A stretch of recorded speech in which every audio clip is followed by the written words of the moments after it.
Bienvenue dans cette vidéo, on va faire un exercice sur les nombres complexes en résolvant premièrement une équation du deuxième degré dans l'ensemble C et en prenant comme base les points affixent les solutions. On va parler un peu de l'alignement de 3 points et la cocyclicité de 4 points en utilisant bien sûr les nombres complexes.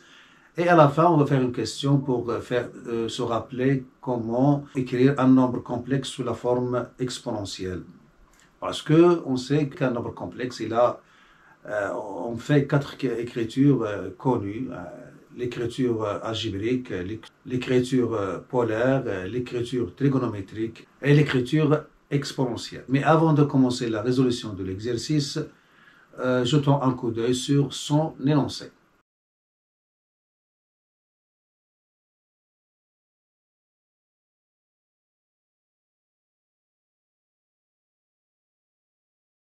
Alors, on revient à l'exercice en commençant par la résolution de l'équation donnée, qu'on a appelée E, et qui est 2z au carré moins 2m plus i z plus 4mi moins 4m au carré égale à 0, avec un m, un nombre complexe non nul. Alors, qu'est-ce qu'il nous demande premièrement? Alors, premièrement, petit a, il nous demande de vérifier que delta égale, c'est-à-dire le discriminant de l'équation est égal à 4 multiplié par moins 3m plus i le tout au carré, c'est-à-dire il nous aide en donnant la forme du discriminant delta sous forme d'un carré pour faciliter la résolution de l'équation. Alors, on sait que, donc rappel, on sait que delta c'est b au carré moins 4ac. Alors dans notre cas, on a b, c'est ça, voilà ça, c'est b. Le A, c'est le 2, voilà le A, et voilà le C. Donc on calcule, alors on a, donc ça c'est calcul à faire, donc on a delta qui est égal à, alors on a moins 2, alors M plus I, le tout au carré, moins 4 fois le A qui est le 2, fois le 4mi moins 4m au carré. Alors, un calcul, ça donne, donc ça c'est 4. Alors, m au carré plus i au carré plus 2mi. Alors, m au carré fois 4, ça donc 4m au carré. Là, on aura 2mi avec là, 4 multiplié par 2mi, donc ça donne 8mi plus 8mi, moins, alors là ça donne moins 1, et le 4 donc ça donne moins 4, là ça donne 8 fois 4 ça fait moins 32mi, et là vous avez moins avec le moins, donc ça donne plus 32m au carré. Alors ça donne, alors 4m au carré plus 32m au carré, donc ça donne 36m au carré. Là, on a moins 4, et là, vous avez moins 32 plus 8, ça fait moins 24mi. Donc là, on a le choix, soit se manipuler pour la transformer sous cette forme, ou bien calculer ça et le trouver est égal à ça. Voilà, donc là, c'est plus. Alors, puisqu'on a 4 là, donc je vais factoriser par 4. Qu'est-ce qu'il me reste? Il me reste moins 1, donc c'est i au carré. Et là, ça me donne 6, moins 6. Donc, je peux écrire 2 fois i, 3m. Et là, ça donne, puisqu'on a factorisé par le, donc ça donne 9m au carré, qu'on peut l'écrire 3m au carré. Et on voit l'identité là, qui est i moins 3m au carré. Et on a obtenu le résultat. Voilà. Alors maintenant, on arrive à la question petit b dans la première question, qui nous demande de résoudre dans C l'équation E.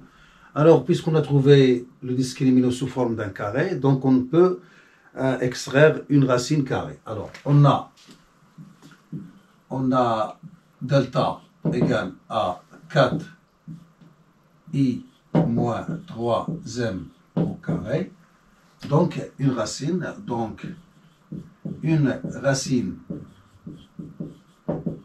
carrée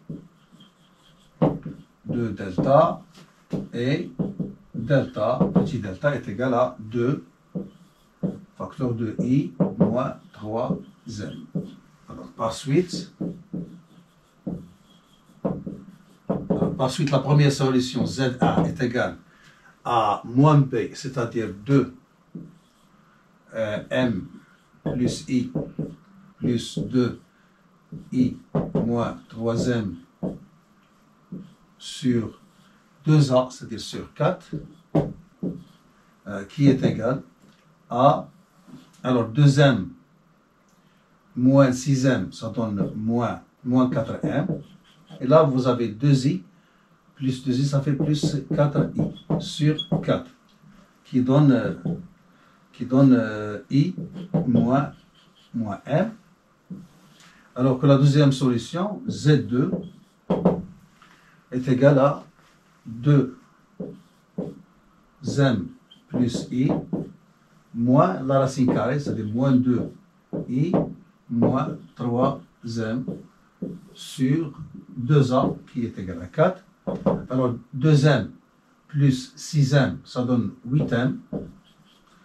Et là, vous avez 2i moins 2i, ça donne 0. Donc sur 4m, qui est égal à 2m. Donc les solutions, donc l'ensemble solution S est égal à 2m et i moins m. Et voilà, on a résolu l'équation dans C. Alors, on arrive à la question petit a dans la deuxième question. Alors, qu'est-ce qu'il nous donne comme hypothèse? Il prend les solutions 2m et i moins m, et les nomme a, il les nomme respectivement petit a et petit b, et il considère les points images a d'affixe petit a et b d'affixe petit b. Et il nous demande de montrer que a, b et o, c'est-à-dire l'origine du repère, sont alignés si m appartient à IR, c'est-à-dire m est imaginaire pur, c'est-à-dire m appartient à l'ensemble IR. Alors, un petit rappel. Alors, dans les complexes, en utilisant les complexes, on a deux points A, petit a, B, petit b, et C, petit c, sont alignés. Alors, bien sûr, avec petit a, petit b, petit c sont les affixes. Alors, alors je choisis un point que je vais le répéter, c'est-à-dire le quotient B moins A sur C moins A. Il appartient à M. C'est-à-dire si ce quotient appartient à R, alors je peux dire que A, B et C sont alignés. Bien sûr, le cas intéressant, c'est que les points A, B et C sont distincts 2 à 2. Si deux sont confondus, alors automatiquement on a l'alignement. Bien sûr, je dis que je peux répéter la A comme je peux répéter B. Par exemple, je peux prendre A moins B sur C moins B, ou bien A moins C sur B moins C. L'important, c'est de répéter l'affixe d'un point. Donc, si l'un de ces quotients appartient à R, donc les trois points sont alignés. Bien sûr, en prenant en considération toujours le dénominateur, il est non nul. Alors, on va appliquer ça. Et bien sûr, pour montrer qu'un nombre Z appartient à R, alors ceci équivalent à dire que le conjugué de Z est égal à Z. Alors, c'est ce qu'on va utiliser. Alors, on a A, B et O sont alignés. Ceci est équivalent. Alors, je vais prendre comme le point, c'est-à-dire l'affixe répété, c'est-à-dire je vais prendre le 0, qui est l'affixe de O. Alors, j'aurai B moins 0 sur A moins 0 appartient à R. C'est-à-dire que B sur A, le tout bar, est égal à B sur A. Et je remplace maintenant, donc j'aurai I moins M, bar sur, puisque le bar il est gentil, donc je peux le partager, donc j'aurai 2M, donc 2 bar c'est 2, et M bar est égal à I bar, est égal à I moins M sur 2 m. Équivalent à dire que, donc, je partage, donc j'aurai I bar qui est égal à moins I, moins M bar sur 2M bar est égal à I moins M sur 2M. Et je vais simplifier par le 2, et je multiplie le M par moins I, donc j'aurai moins MI, et là j'aurai moins M bar qui est égal au module de M le tout au carré. Et le M bar fois I, ça donne M bar I moins M bar fois M, qui est égal au module de M le tout au carré. Alors, ça donne, donc il y a simplification par l'opposé du module au carré. Hein? Donc, on aura ça s'élimine. Il reste, et on simplifie par I. Qu'est-ce qu'il nous donne? Il nous donne M bar est égal à moins M. Et ceci équivalent à dire que puisque M bar est égal à moins M bar, alors rappel aussi, hein, si Z bar est égal à moins Z, alors c'est équivalent à dire que Z appartient à IR. Si il est égal à Z, c'est un réel. Si il est égal à moins Z, donc c'est un imaginaire pur. Et c'est le cas ici. M bar est égal à moins M. Donc ça veut dire que M appartient à IR. Et voilà. Donc A, B et O sont alignés si M appartient à IR, c'est-à-dire M est un imaginaire pur. Alors, donc je peux l'écrire là. Alors conclusion. Alors A, B et O sont alignés, équivalent à dire que M est un imaginaire pur. Donc M appartient à IR. Alors on arrive à la question B, dans la deuxième question, il nous demande de montrer qu'un B rapport est égal à moins 1,5. C'est-à-dire B sur A multiplié par A moins C sur B moins C est égal à moins 1,5. Bien sûr, C, il est donné par les hypothèses. Hein. C est égal à 3M plus 3I M au carré, avec la condition que B moins C est différent de 0. Donc, c'est un calcul à faire. On va l'aborder. Donc, on a B sur A moins C sur B moins C est égal.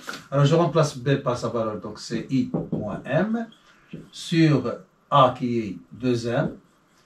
Là, c'est A qui est 2M, moins C, là voilà, donc 3M, moins 3I, M au carré, sur B qui est I moins M, moins C, moins 3M, moins 3I, M au carré, est égal.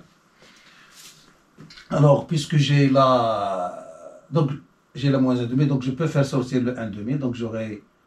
je vais faire sortir, puisque j'ai là moins, donc je vais faire apparaître moins 1,5.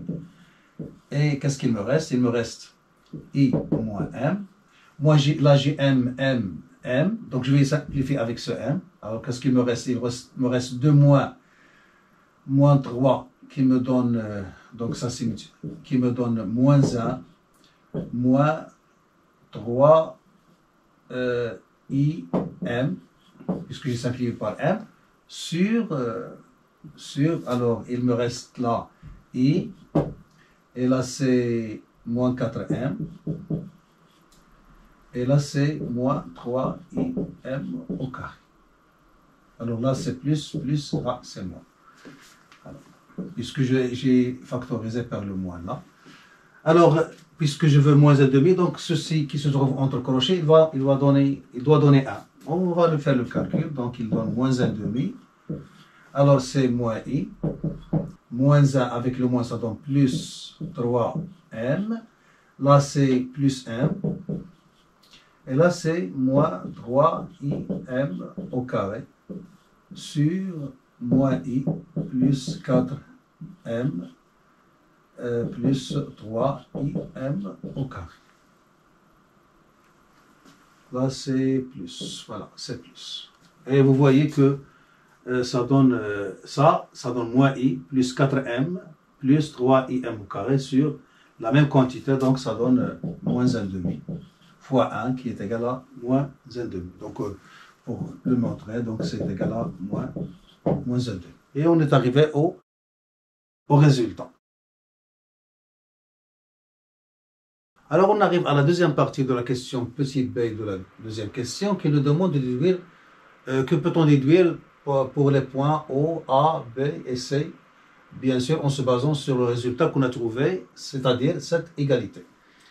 Alors là un petit rappel, hein, alors si on a 4 points A, petit a, B, petit b, C, petit c et D, petit d, alors ces 4 points ils sont alignés ou cocycliques, contesques. Alors on a deux façons de présenter les choses. Alors on a deux rapports. Alors là, soit on met, comme on a dit dans une autre vidéo, alors soit dans une correction d'un examen, donc là, soit on fait la division, soit la multiplication. Alors, si on fait la division, c'est-à-dire comme ça, alors, horizontalement, on va répéter 2 points. Par exemple, je vais choisir par exemple A. Bien sûr, en prenant en considération qu'ils ne sont pas nuls la différence. Hein. C'est-à-dire que je peux écrire ces quotients. Alors, j'aurai A et la A. Et la B et la B. C'est-à-dire j'ai répété verticalement, j'ai répété B. Alors, horizontalement, je vais répéter, puisque là, la division, le symbole, hein, il est horizontal. Alors, je vais répéter 2 points. Je vais répéter par exemple la C et la C. Et la D et la D. Voilà. Donc, je répète hein, les affixes de 2 points, hein, les mêmes, hein, verticalement, et je répète horizontalement hein, les affixes de 2 points. Maintenant, si j'écris multiplication, alors je vais répéter verticalement 2 points, je vais répéter verticalement 2 points, et 2 points, je vais les répéter suivant les diagonales. Donc, j'aurai C là, j'aurai là, C, et là j'ai D, et là j'ai D. C'est-à-dire, hein, puisque je vais faire la simulation avec la courroie de la multiplication, c'est-à-dire comme ça, C, et comme ça, D. Voilà. Donc c'est une façon de retenir les choses. Alors je vais appliquer. Alors regardez là, qu'est-ce que vous avez? Vous avez B qui se répète avec la diagonale, hein, et A qui se répète avec la diagonale. Alors que C, il se répète verticalement. Et là, on a quelque chose qui est caché, c'est le O, le 0. Hein, donc, qui est répété verticalement. Donc, si on a ça, hein, c'est-à-dire si on a ce rapport, ou bien, c'est-à-dire soit la multiplication, soit la division, il appartient à R, alors qu'est-ce qu'on peut dire? Alors, on peut dire que les points, soit ils sont alignés, soit ils sont cocycliques, c'est-à-dire ils appartiennent au même cercle. Donc, puisqu'on a trouvé là, ce birapport, il appartient à R, donc il ne faut pas se précipiter et dire qu'ils sont cocycliques. Non, c'est une faute qui est fréquente. Non? Donc, il faut distinguer le cas de non-alignement des points. Alors là, on va analyser la situation. Premièrement, on va profiter de la question précédente. Alors, A, B et O sont alignés, contesques, si M appartient à IR. Donc, premier cas. Alors, premier cas. Alors, si M appartient à IR. Alors, dans ce cas, alors, qu'est-ce qu'on a? On a bien sûr une équivalence. Donc, on peut dire que A, B et O sont alignés. Puisque ce rapport appartient à R, alors par suite, les points A, B, C et O sont alignés. Voilà, c'est le premier cas. Alors, deuxième cas.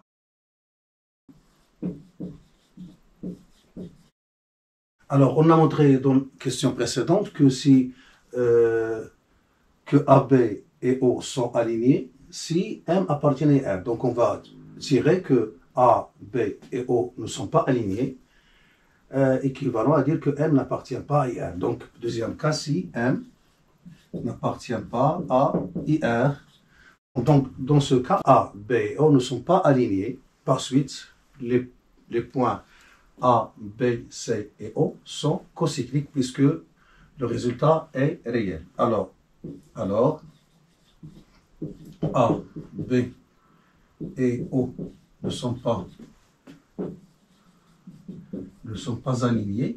Alors par suite A, B, C et O sont cocycliques.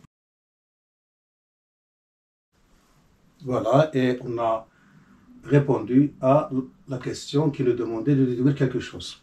Voilà.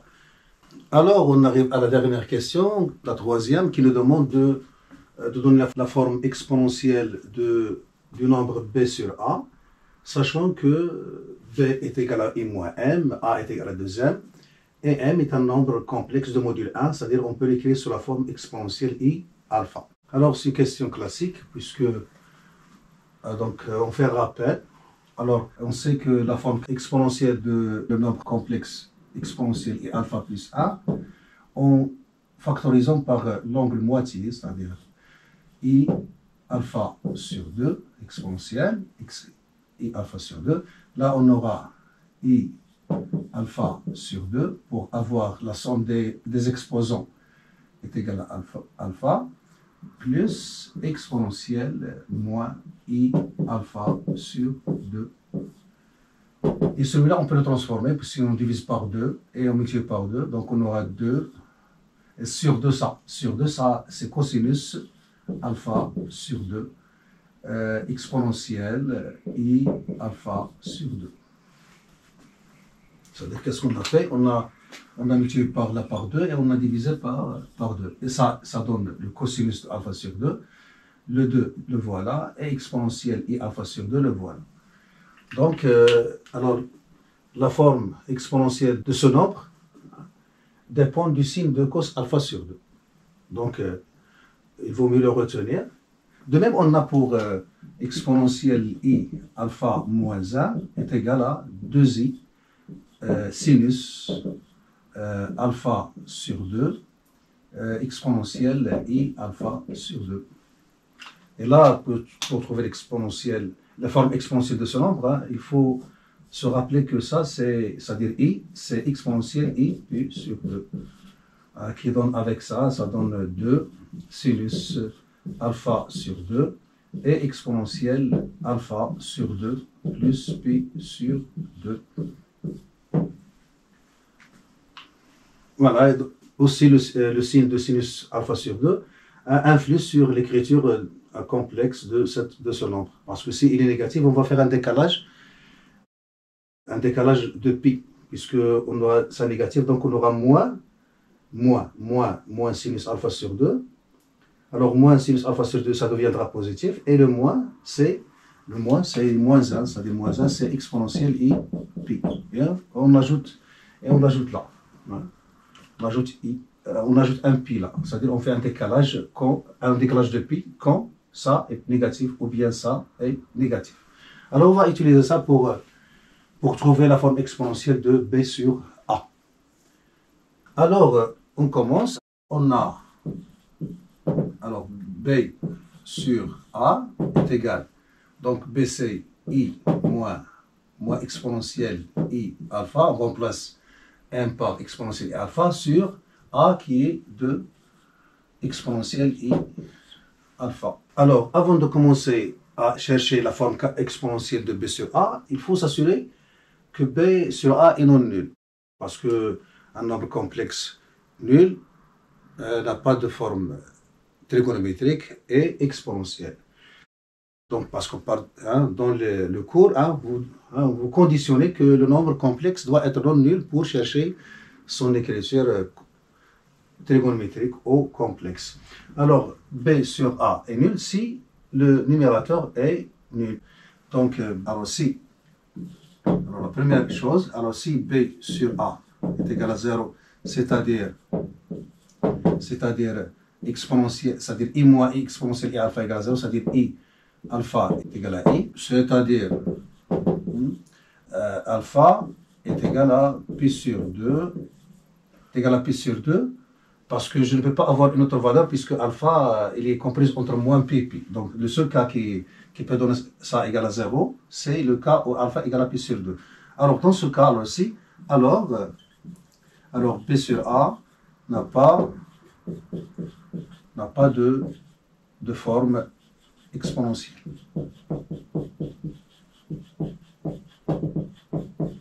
Alors, deuxième cas, alors si P sur A est différent de 0. Alors là, on peut parler de la forme exponentielle. Alors, qu'est-ce qu'on a? Alors, B sur A égale à exponentielle I pi sur 2 moins exponentielle I alpha sur 2 exponentielle I alpha. Puisque exponentielle, on a dit que exponentielle I pi sur 2, c'est I. On a remplacé. Alors, qu'est-ce que je vais faire? Alors, j'écris là. Donc, je vais faire monter ça en haut. Donc, j'aurai, je mets un demi en facteur. Et j'écris exponentielle I pi sur 2, moins exponentielle I alpha. Et je fais monter l'exponentielle I alpha en haut. Ça devient moins I alpha. Alors, on développe. On aura B sur A est égal. Donc, c'est 1 demi exponentielle. Donc, c'est I pi sur 2 moins alpha.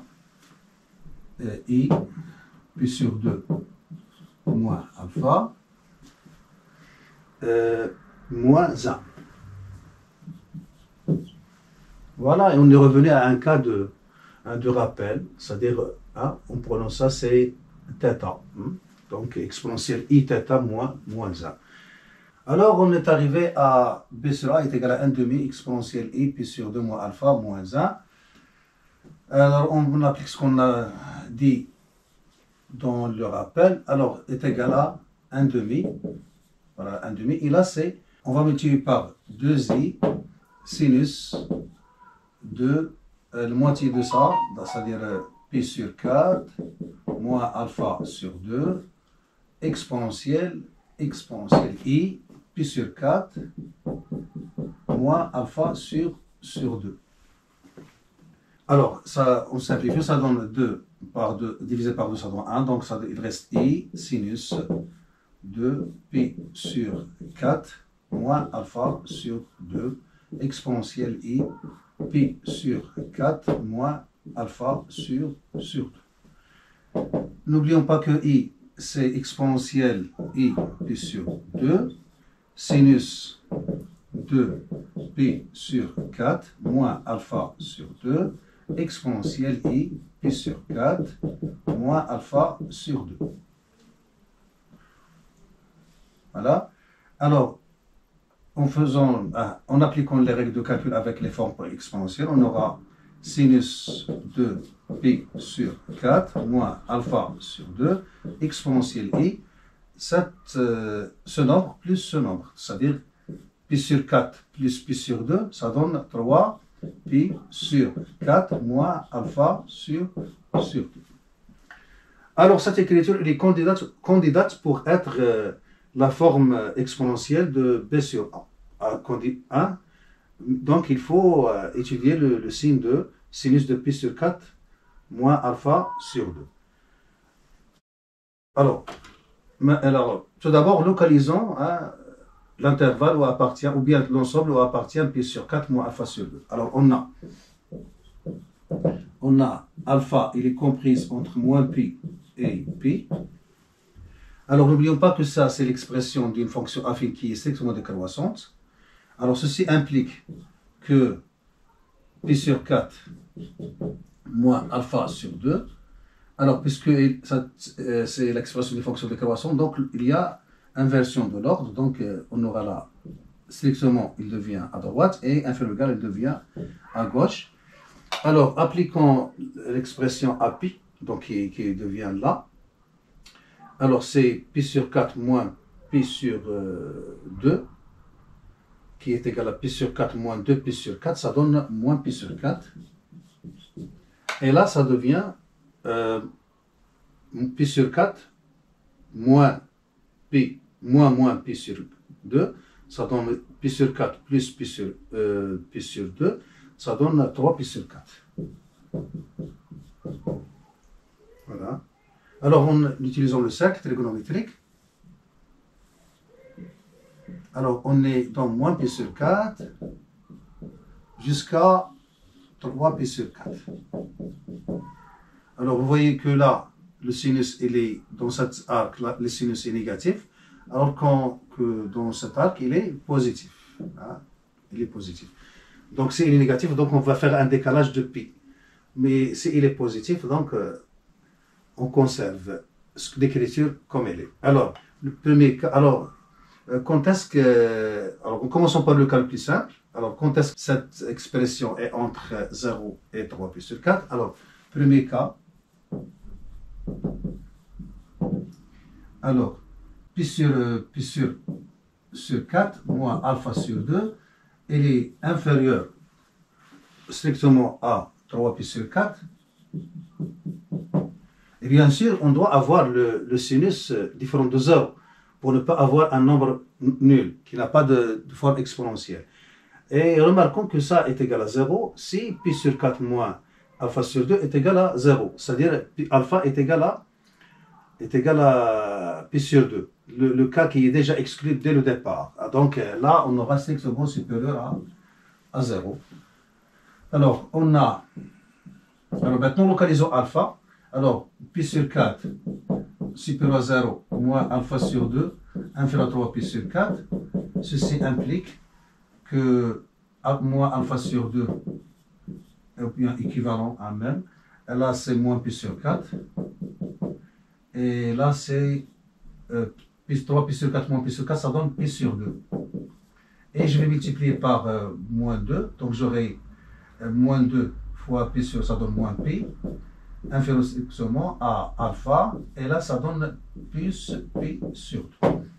Alors, quand alpha est comprise entre moins pi et pi sur 2, alors c'est l'écriture, la forme exponentielle du nombre pi sur 1. Alors, donc, d'où, si alpha est comprise entre moins pi et pi sur 2, alors b sur a égale sinus de pi sur 4 moins alpha sur 2 exponentielle i, pi sur 3 pi sur 4 moins alpha sur 2 et la forme exponentielle de b sur a. Alors maintenant, il reste le complémentaire de l'intervalle moins pi, pi sur 2 dans l'intervalle moins pi, pi, qui est bien sûr en excluant le pi sur 2, donc ça donnera pi sur 2 ouvert jusqu'à pi. Alors deuxième cas, bien sûr son calcul, hein, donc le reste, le alpha, il est compris entre pi sur 2 et pi, hein, qui est équivalent à dire que pi sur 4 moins alpha sur 2 est compris entre moins pi sur 4 et 0. Là, c'est inférieur ou égal. Voilà, inférieur ou égal. Voilà. Alors, dans ce cas, le sinus, il est, on se trouve dans cet arc, donc le sinus, il est négatif. Donc, bien sûr, on va faire un décalage de pi. Alors, par suite, on a P sur A est égal. Alors, donc ça donne moins, donc le moins pour rendre cette quantité positive, et le moins qu'on va transformer, c'est-à-dire moins 1 fois moins 1 qui va donner moins sinus pi sur 4 moins alpha sur 2 qui est positif, et le moins 1, on va l'écrire sous forme exponentielle, c'est-à-dire exponentielle et pi. Alors, P moins 1, qu'est-ce qu'il va donner? Moins sinus, alors pour détailler un peu, donc sinus pi sur 4 moins alpha sur 2 exponentielle i 3 pi sur 4 moins alpha sur 2 est égal. Alors, ça c'est positif, on va le conserver, donc on peut l'écrire sinus et on faire entrer puisque c'est une fonction impaire, donc on va le faire entrer, donc ça donne alpha sur 2 moins pi sur 4. Donc on va permuter les termes. Et ce moins, qui est moins 1, donc je vais l'écrire exponentielle i pi fois exponentielle i 3pi sur 4 moins alpha sur 2. Alors qui donne sinus de alpha sur 2 moins pi sur 4, qui est un nombre strictement positif, parce que le alpha est différent de pi sur 2. Et là, ça donne exponentielle i. Alors pi, qui est 4pi sur 4, plus 3pi sur 4, donc ça donne 7pi sur 4, moins alpha sur 2. Et on a obtenu la forme exponentielle de p sur a, puisque le sinus alpha sur 2 moins pi sur 4 est strictement positif. Et vous pouvez écrire la conclusion, c'est-à-dire si alpha il est compris entre moins pi et pi sur 2 strictement, alors c'est ça la forme exponentielle. Et si alpha il est entre pi sur 2 et pi, c'est ça la forme exponentielle. Bien sûr, là on peut retrancher moins 2pi et avoir là à la place de 7pi sur 4, donc moins 2pi c'est moins 8pi sur 4, ça donne moins pi sur 4. Et comme ça on aura répondu à la question. Voilà, on s'arrête là. J'espère que vous avez tiré profit. Je vous donne rendez-vous dans une autre vidéo si notre créateur le permet.